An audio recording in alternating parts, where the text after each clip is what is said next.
Welcome to Northport's Tigertales and our kickoff episode of First Chapter Fridays. I'm Superintendent Rob Banzer, and I'm excited to announce that over the next 6 months we will be sharing the first chapter of some really great books. One Friday each month, a video led by members of our school community will be shared in our classrooms, on our district website, and on Twitter. Through this initiative, it is our goal to inspire and connect our community by igniting a love of reading. Let's get started with our first tale.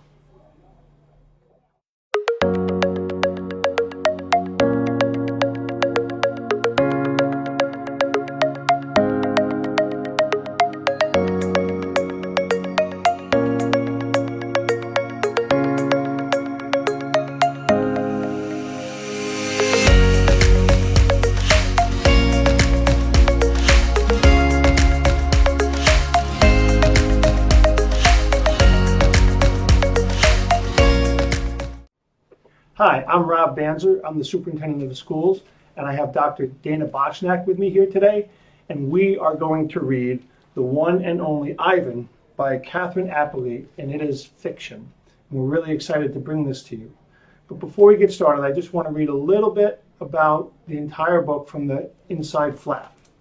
Ivan is an easygoing gorilla, living at the Exit 8 Big Top Mall and Video Arcade. He has grown accustomed to humans watching him through the walls of his domain, and he rarely misses his life in the jungle. In fact, he hardly thinks about it at all. Instead, Ivan thinks about TV shows he's seen and his friends Stella and Bob, the stray dog, but mostly Ivan thinks about art and how to capture the taste of a mango through color, or the sound of leaves with color on a well-placed line. Then he meets Ruby, a baby elephant taken from her family, and she makes Ivan see their home through his own art, through new eyes. When Ruby arrives, change comes with her, and it's up to Ivan to make it for the better. Catherine Applegate, the author, blends humor and poignancy to create Ivan's unforgettable first-person narration in a story of friendship, art, and hope. I hope you enjoy it.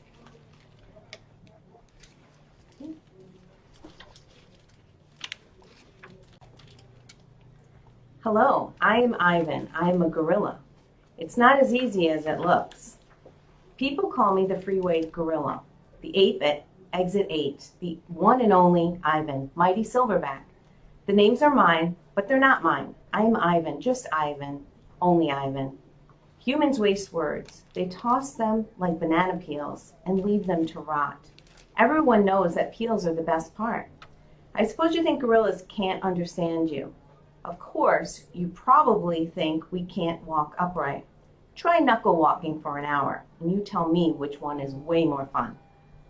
I've learned to understand human words over the years, but understanding human speech is not the same as understanding humans. Humans speak too much. They chatter like chimps, crowding the world with their noise, even when they have nothing to say. It took me some time to recognize all those human sounds, to weave words into things, but I was patient.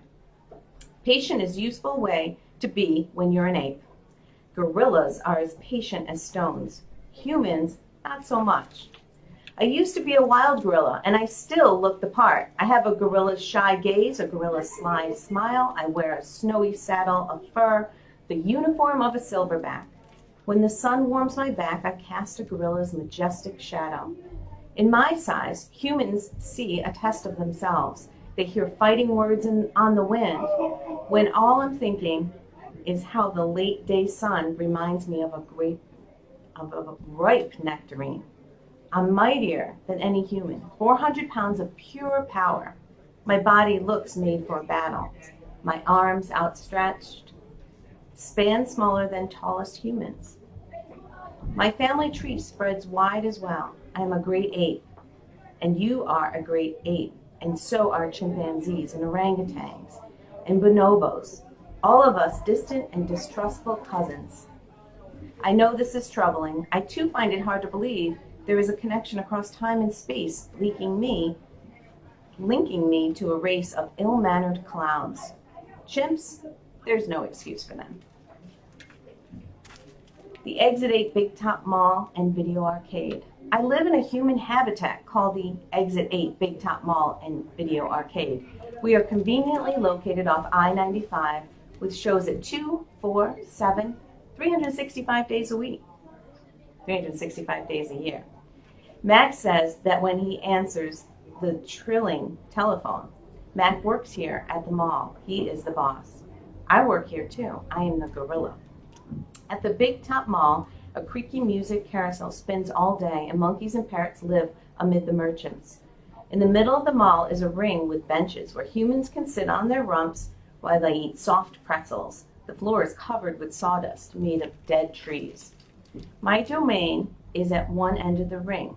I live there because I am too much gorilla and not enough human.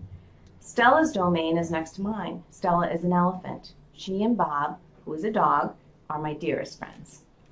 At present, I do not have any gorilla friends. My domain is made of thick glass, rusty metal, and rough cement. Stella's domain is made of metal bars. The sun bear's domain is wood. The parrot's is wire mesh. 3 of my walls are glass. One of them is cracked, and a small piece about the size of my hand is missing from its bottom corner. I made the hole with a baseball bat Matt gave me for my 6th birthday. After that, he took the bat away, but he let me keep the baseball that came with it. A jungle scene is painted on one of my domain walls. It has a waterfall without water, and flowers without scent, and trees without roots. I didn't paint it, but enjoy the way the shapes float across my wall, even if it isn't much of a jungle. I am lucky my domain has 3 windowed walls. I can see the whole mall and a bit of the world beyond. The frantic pinball machines, the pink billows of cotton candy, the vast and treeless parking lot. Beyond the lot is a freeway where cars stampede without end. A giant sign on its edge beckons them to stop and rest like gazelles at a watering hole.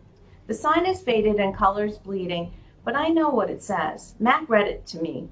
I read the words out loud one day. Come to the Exit 8 Big Top Mall and Video Arcade, home of the one and only Ivan Mighty Silverback. Sadly, I cannot read, although I wish I could.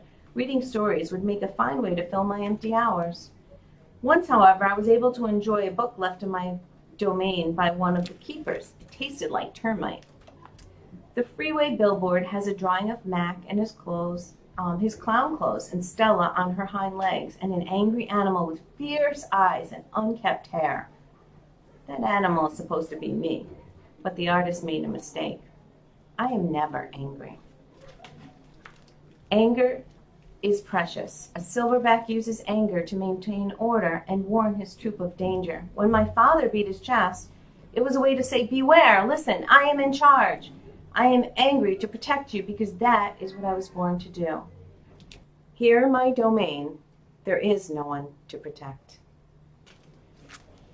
What do you think? I think that's a great book. I think it's a great start. Thank you, Dr. Boshnack, for reading that first chapter. And we hope that you find a book that you enjoy. If you're interested in reading more about Ivan, go check it out at your public library or at your school library. And I hope you enjoy it.